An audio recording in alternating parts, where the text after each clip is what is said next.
জলে থাকে ফরালি পাখি, সিলেটি ভাষায় ফরালি পাখি। জলে থাকে, জলে বাস করে ফরালি পাখির বাচ্চা। একটা বাচ্চা আজকে বাড়ির সামনে পুকুর থেকে উঠেছে এবং তাকে পাওয়া গেছে।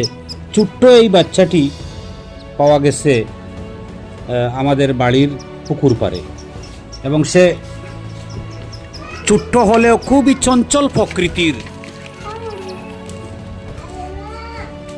ছোট্ট এই বাচ্চাটি দেখুন কিভাবে হাঁটছে, কিভাবে দৌড়াচ্ছে, কিভাবে হাঁটছে, কিভাবে দৌড়াচ্ছে। এই বাচ্চাটি পাখি বাচ্চা, জলে থাকে, মাছ খায়, মায়ের সাথে থাকে, কিন্তু মা হারা হয়ে গেছে। অপেক্ষা করুন, বাচ্চাটি আমি অবশ্য এই পাখির বাচ্চাটিকে আমি ছেড়ে দেব, মুক্ত করে দেব, আজাদ করে দেব। দ্রুত গতিতে দৌড়ায়, দ্রুত গতিতে দৌড়ায়।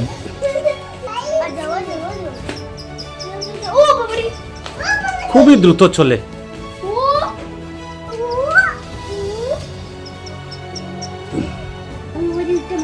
খাবার জন্য একটা ঝুড়িতে মাছ দিয়েছি, যেহেতু তারা মৎস্য খায়, মাছ খায়, মাছ দিয়ে রেখেছি, কিন্তু খাচ্ছে না।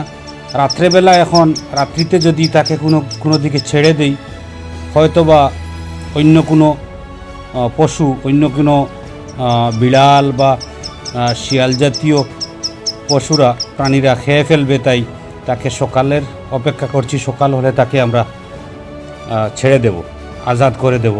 তবে কোথায় দেব, তার মা কোথায় আছেন জানা নাই কারো। মাছ দেখছি এক টুকরো করে মাছ ছিঁড়ে ছিঁড়ে খাচ্ছে।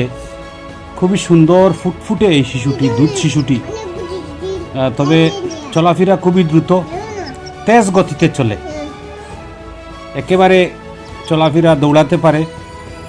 কিন্তু সে উড়ল জানে কি না জানি না। মাছ খাচ্ছে, আপনারা দেখছেন, ছোটো ছোটো মাছের টুকরো ছিঁড়ে ছিঁড়ে সে খাচ্ছে। খিদে পেয়েছে তো খাচ্ছে। ফরালি পাখির বাচ্চা, আমাদের সিলেটি ভাষায় আমরা ফরালি পাখি বলি। যে পাখির বাচ্চাগুলো পানিতে থাকে, জলে থাকে, ডুব দিয়ে ঘন্টার পর ঘন্টা তারা, বড় পাখিরা ঘন্টার পর ঘন্টা জলে থাকতে পারে, জলের ভিতরে থাকতে পারে এবং মাছ ধরে খায় বা শামুক জাতীয় কিছু ধরে খায়। মাছ খায় বেশিরভাগ এবং দীর্ঘক্ষণ জলে ডুবে তারা থাকতে পারে। ফরালি পাখির বাচ্চাটি, এই ফুটফুটে বাচ্চাটি দেখে ভীষণ মায়া লাগে। তবে তার মা কোথায়, বাবা কোথায়? তারও একটা প্রাণ আছে, বাঁচার অধিকার রাখে, সেও বড় হওয়ার অধিকার রাখে। এবং তার ঠোঁটগুলো দেখতে একদম হাঁসের মতো চ্যাপ্টা করে। পাগুলোও দেখছেন এত চ্যাপ্টা পা এবং ঠোঁট এবং পা আমি তুলে ধরছি। এই তার পা অর্থাৎ জলে সে যখন সাঁতার দেয় তার পা বইটার মতো কাজ করে, একদম চ্যাপ্টা। বেশি দ্রুতগতিতে চলার এই ঠোঁট, এই হচ্ছে ঠোঁটও চ্যাপ্টা। মাছ, বড় বড় মাছ ধরে খেতে পারে। তাকে আজকে রাত্রে আমি রাখবো আদরে। তবে ঘরের বিড়াল থেকে সাবধান থাকতে হবে, তাকে ভালোভাবে সামলে রাখতে হবে। কেননা যদি বিড়ালবাবুর দৃষ্টি হয়, যদি বিড়ালবাবুর কানে যায় আওয়াজ, তাহলে একদম ভালো করে ফন্দি করে চেষ্টা করবে বিড়ালবাবু যে কিভাবে তাকে বধ করা যায়, হত্যা করা যায় এবং খেয়ে নেওয়া যায়। বিড়ালের চালাকি তো, ঘরে প্রতি ঘরে বিড়াল থাকে, বিড়াল আছে এবং আরও কিছু আউটা বিড়ালও আছে, ওরাও একটা ফন্দি করছে। তবে 2-3 বার তারা পদক্ষেপ নিয়েছে, যদিও আমরা সচেতন থাকায়, জাগ্রত আসি বলে সচেতন আসি, আমরা বুঝতে পারছি যে তারা কী জন্য এখানে আসা যাওয়া করছে। ফন্দি করছে বিড়ালরা। তবে ওই ফন্দি থেকে যেন বেঁচে রাখতে পারা যায়, বেঁচে রাখা যায় এই অবলা পাখিটাকে, পাখির বাচ্চাটাকে, যাকে আমাদের সিলেটি ভাষায় আমরা ফরালি পাখি বলি।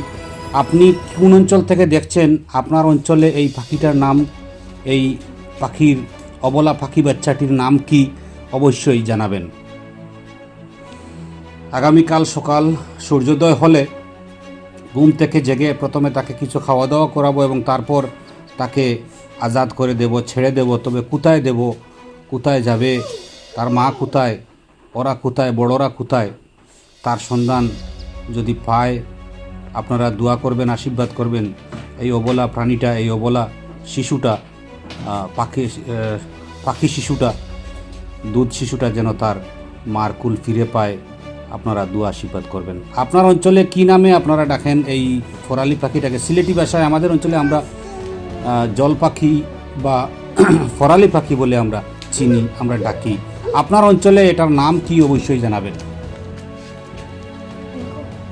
সকলের সুস্বাস্থ্য এবং দীর্ঘায়ু কামনা করে এই প্রতিবেদন থেকে বিদায় নিচ্ছি। এই পাখি বাচ্চাটির জন্য, অবলা পাখি বাচ্চাটির জন্য দোয়া আশীর্বাদ করবেন, সে যেন ফিরে তার মায়ের কুল পায়, সে যেন ফিরে তার মা বাবার আশ্রয়ে, মা বাবার কুলে যেতে পারে, এই কামনাটুকু করে এখনকার মতো বিদায় নিচ্ছি। ভালো থাকবেন, সুস্থ থাকবেন। জয় হিন্দ, জয় ভারত।